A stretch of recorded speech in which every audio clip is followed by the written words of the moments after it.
The way I see it, if you want the rainbow, you got to put up with the rain. A quote by Dolly Parton. As we know, life definitely be lifing sometimes, and it's hard when we are navigating this thing and going through the journey, and we're showing up in so many different roles in so many different capacities. And in this generation, in this day and age, social media plays a big part in how we show up, because typically social media only highlights the highs. But over here on Let's Talk About It, the podcast, we're going to be talking about the highs and the lows and everything in between. So sit back, relax. This is your captain speaking. Welcome to the very first episode of the Let's Talk About It podcast with me, your girl, V. Aiken. Do you know what today is? It's my anniversary. Like, not with a man, but my 6 months in business. And I know I can't sing, but keep that comment to yourself. So for those of you who do not know, it's October the 12th, and I am celebrating my 6 months in business. Like, I just got to pause right here and take it all in, because your girl is a business owner for real. Like, I'm really out here doing this thing.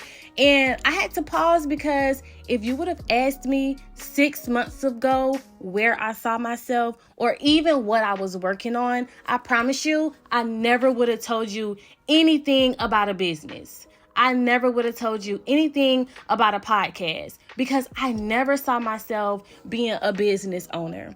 I never saw myself operating in all of the things that I have my hands to right now. And I think part of the reason is because often we identify ourselves by our situations. And so let's say, for example, as a single mother, I'll usually answer the tell me about your question, tell me about yourself question by saying, my name is Veronica. I'm a single mother. I have a 7-year-old son whose name is Jalen. Or, like, depending on who's asking, I may go on to list a few activities that I enjoy. But I'm so much more than that. But for so long, I identified myself by my circumstances. I identified myself as the girl whose father went to prison when she was a toddler, or the girl who struggled previously with her relationship with her mother, being on my own at the age of 17. I identified myself as a survivor, right? That became my identity. All of those things, those circumstances became my identity. All of these situations became boxes that I placed around myself in my life. They became crutches to hold me up as a victim.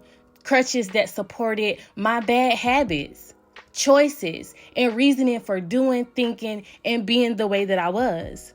And so many times we can't go because we're still like bound in these boxes by the limitations that we place on ourselves. The limitation of the failed relationship.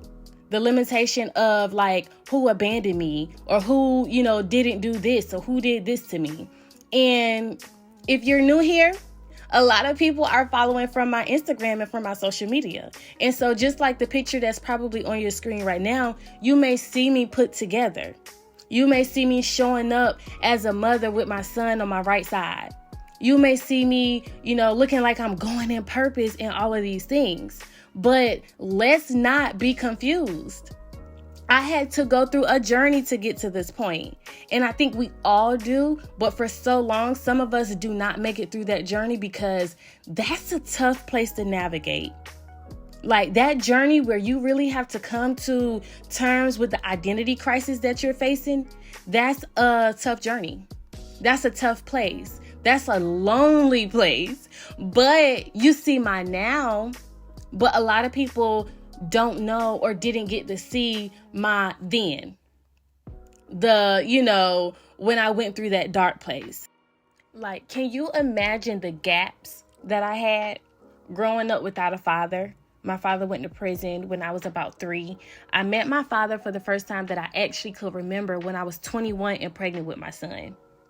Right? Having a mother that you didn't always see eye to eye with. Turning to the streets to find shelter, to find love and security. Becoming a single mother after being engaged and thinking that you found the love of your life. Going through homelessness. Having to move back in with family members. Like, whoo! Baby, like, let's talk about these gaps. Maybe you have some of your own, or you possibly can relate to some of mine. Like, so many women, the little girl in us, looking for love and protection.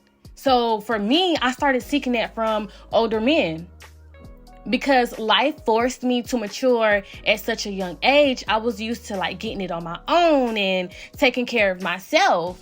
So I felt like, child, I need a man. Like, I need a man.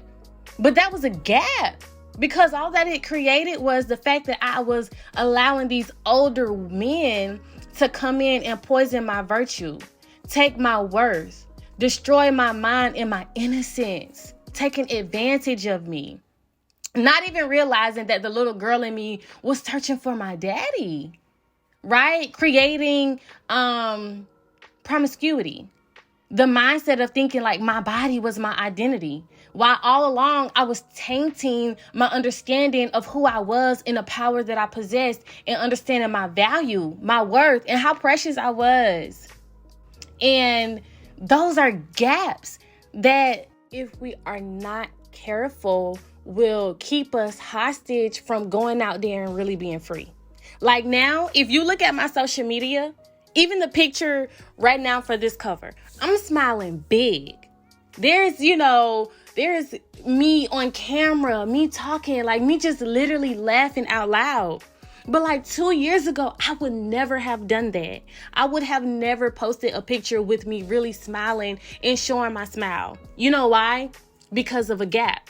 Like a literal gap. My gap in my teeth was something that I was bullied for. It was something that people used to pick on me about. Even sometimes close family and people would joke, but that was a hurtful thing for me. And it created an insecurity. And so, like, baby, today, like my now, you're going to get this smile.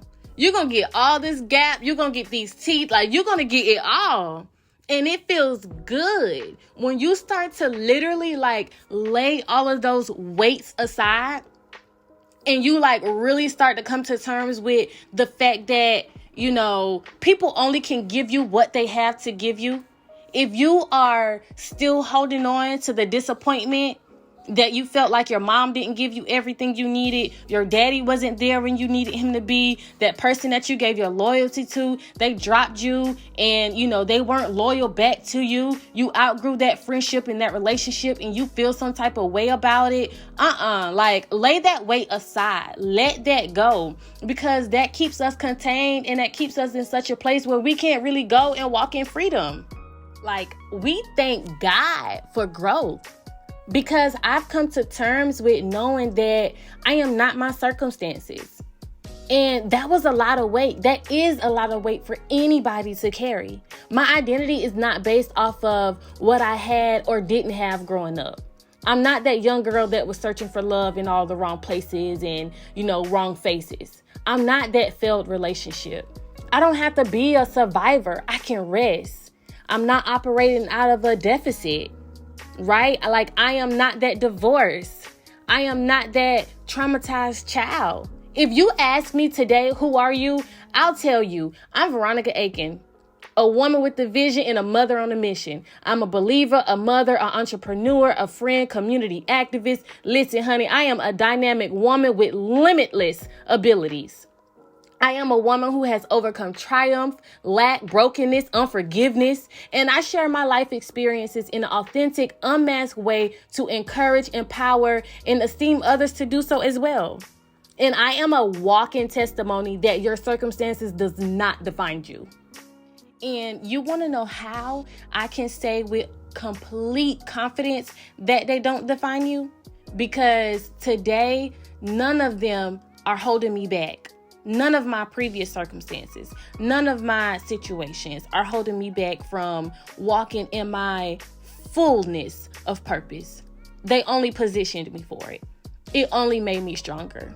The abuse only taught me what not to do. The abandonment taught me how to show up. The failed relationship taught me how to guard my heart. The eviction taught me how to be a better steward of my finances. All of those things just positioned me for the place that I'm in today. And so, if you're looking at your favorite influencer or coach or mentor or, your neighbor or your friend or your cousin or whoever's social media, or you're looking at their life and it looks like they may be going ahead of you and you like, hold on, like, what's up? Like, I dare you to take inventory of yourself. I dare you to take inventory and really sit down and say, okay, have I really released everything? Have I really set aside every weight? Have I set aside every bad habit that came as a result of, trying to cope with whatever situation I went through? Let's talk about it. Let's get real quick. Because when COVID came and everybody was on quarantine, and I shared this really to hope that my transparency will be able to assist somebody in their transformation. I was not always high-waisted pants and pearls. Baby is a little rough around the edges, okay? Like, let's just be real. But there was always that flame inside of me. There was always something that was ignited, and I knew that there was so much more to me than my current status. There was so much more to me than my current circumstances. But it became so frustrating because I was trying to figure out, how do I navigate my now to get to that place that I see? Like, I see the vision. I see where I could be. I know, that there's more to life than, my current reality, but I'm frustrated. And then you look sometimes at the next person and it seems like, somebody who hasn't put in nearly as much work as you is going. And it looks like they're going far. And you're like, hold on, wait a minute, God. So I battled with that for a long time. I battled with that, especially during COVID and in quarantine, because I was forced to sit still. As, the whole world, we were forced to sit still. And that still period for me was a bunch of highs and a bunch of lows. It's like some days I would get up and I would be on cloud nine. Like, okay, you know what? I'm about to get to work and I'm just going to go through and I'm going to, I'm going to work behind the scenes. I'm going to get quiet and then I'm just going to pop out when it's time and all of these things. But then, the next day I may feel frustrated, like, hold on now. It ain't moving as fast as I thought it was going to move. Like, we get the vision and we be ready for the vision to manifest tomorrow. Like, I want to go to sleep and wake up and have a new life tomorrow. But I struggle with the frustration and the agony sometimes of seeing the next person what looks like they're walking in progress. And then here I am and I'm still struggling with my bills. Here I am and I'm still broken. It's been 5 years since the breakup. Why am I still hurting? Right? I thought I was over that. I forgave, but why am I still struggling when I hear the sound of this person's voice? I thought that I was going to get the higher position by now because I worked. I showed up. I did what I was supposed to do. I quoted scripture when I got to the job and I prayed for my coworkers. And I was serving. I may not have been, perfect in doing everything that I was supposed to do, but my heart was pure. Like, when is it going to be my turn? Like, I struggle with that. And you know what that struggle led to for me? Like, that struggle led to some secret habits. That struggle led to finding myself really back in those relationships that I knew I was better than. Like, I'm more than that. I'm worth it. I'm worth the consistency. I'm worth the effort. I'm worth you pursuing me. But yet here I was, knowing that, still casting my pearls to swine. Like, still going back to the toxicness. Still going back to the same man or men, who was not even able to hold me in the current capacity that I was in. Knowing this. But it was such a struggle because sometimes what we see for the future and what we see as a current reality creates an antagonizing, fight within us. And especially in the social media world now, where it looks like everybody highs is being highlighted. But behind the scenes, you're like, where is my next? When is my next season going to come? But what happened was I had to go through that season of a pause. And so I talk about the 3 P's. P number 1 being the purpose in the pause. And number 2 being the prepared place. And number 3 being the proceeding. And so for a while, I had to go through a pause season. And I had to just get to a place where I understood, okay, you know what? The pause is not permanent. Let me stop, because obviously what I'm doing is not working. Let me stop. Let me take inventory of my mindset. Let me take inventory of my habits. Let me be real. Let me be accountable to myself. Let me be real with myself first so that I can be real with God and I can be real with others. Because if you're going and you're not being real, you're not authentic, you're not being transparent, and you're only going because you're going for the money, you're going for the likes, you're going for the follows, you're not going to be sustained in that thing. And I wasn't being sustained in anything that I was trying to put my hand to. And sometimes that doesn't always look like showing up on social media. It may just be in your finances. It may be in your relationships. It may be on your job. And I was just in a real frustrated place. So I had to really pause and sit down. And in that pause, I came to terms with the fact that I played some roles in some of my downfalls. Because there were decisions that I made that I knew I shouldn't have been making. There were relationships that I knew I shouldn't have been in. There were habits that I had that I knew needed to be cut. Come on now. Let's be honest about these things. And I dare you, even as you listen, to take inventory. What are you doing? What secret habits do you still have? What weight are you still carrying? Really, check yourself, so that you can give yourself permission to go and to be and to do. Your permission does not lie in that person's apology. Your permission does not lie in, hearing the I love yous that you felt your parents should have gave you. Your permission does not lie in closure from that man or that woman that ghosted you. Your permission does not lie in your bullies coming back and apologizing to you. Your full permission lies in the word. Literally, serenity to accept the things that I cannot change, courage to change the things I can, and wisdom to know the difference. Accepting the fact that you can't change that he touched you. Accepting the fact that you can't change that your mother abandoned you. Accepting the fact that you can't change that, you didn't forgive yourself earlier. Accepting the fact that it wasn't because of you that he cheated on you or that he left you for your best friend or for whomever. But also accepting the fact that you knew that he wasn't no good in the first place. Come on, sis. Let's be real. But courage to change the fact that you are no longer accepting less than what you're worth. You're not operating out of desperation just to have a piece of a man or a piece of a woman. And courage to go through the wait. Courage to go through the process. Courage to go back and apologize in those places where you were wrong. Courage to right your wrongs. Courage to face yourself. Courage to give yourself grace and say, you know what? I made that choice. I made that decision. I accept my part. But now I'm going to change my behavior. I'm going to change my thinking. I'm going to change my thought process. I'm going to be slow to speak now. I'm going to be quicker to listen. I'm going to yield to the Holy Spirit. I'm not going to try to do things my way. Right? Serenity to accept the fact that rape, that molestation, it did happen to you. The cheating did happen to you. The divorce did happen to you. But the courage to love in the hard places.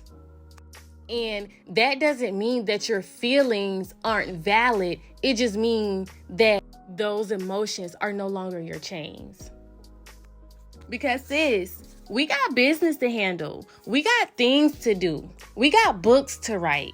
We got shows to appear at. We got kids to raise. We got husbands to love. Husbands that are waiting on us, right? Children that need us. Women connected to our purpose. So I don't know about you, but I'm laying aside those lies. I'm laying aside, the thoughts and the words that replay in my mind when I smile and the enemy tries to play back the fact that somebody reminded me that I have a gap in my teeth. I'm laying aside the fact that, I may have put the relationship out there on the internet and made it seem, all glamorous, but it failed. And now, I'm ashamed, or sometimes we are ashamed of failure before the world. But that's okay. It wasn't failure. It was just a lesson. It was just an experience. Like, okay, next. Like, I'm laying aside those weights. And when you start to do that, there's freedom in that. Freedom in the fact that you can go in confidence. You can do in confidence. You can be in confidence. That confidence, however, does not come from you alone. It comes from you doing the work, but the work is you yoking up with God. The work is stripping yourself of the identities that you have taken on based upon who the world told you that you were. And if you're like, well, I don't know who I'm going to be now because that has been my identity for the last such and such years. I've been a stay-at-home mom. I've been the one to take care of the bills and take care of the family. I had this business for the last X amount of years. I've been in this trade for the last X amount of years. I've been in this position at the church for this long. I don't know who I am because I've placed my identity in all of these things. And so now you may feel a sense of fear because you don't know who you are. But let me encourage you. In the words of E.T., may the real you stand up. The authentic you. The unapologetic you. The happy you. The I look myself in the mirror and I like me this morning you. The I'm okay with the gap in between my teeth you. The I'm okay with the size of my hips you. The I don't have to try to cover up or dim my light so that other people feel comfortable you. May you find your true identity in Christ. May you come to the agreement with who you are. May you know that you are fearfully and wonderfully made. May you know that you are not limited by your failed relationships. May the real you stand up. The you that is walking in purpose unashamed. The you that is no longer allowing the chains to hang around your ankles. The you that is walking in freedom. May the real you stand up. Thank you guys so much for rocking with me on this episode of Let's Talk About It. This episode was sponsored by Carolina Content Studios and Andre Photography. Please make sure that you guys follow them on Instagram. Their information is linked down below. I hope that you guys really enjoyed this episode and you were able to pull a few points from it. Please feel free and make sure you share it with your family, your friends, and whomever you think will benefit from the information that was shared here on today. Again, I am your girl, Veronica Aiken. You guys can follow me on Instagram at She's So Posh. That's SHESOPOSH. And of course, on YouTube and Spotify at Let's Talk About It, the V. Aiken Experience. I'll see y'all back next week for episode 2.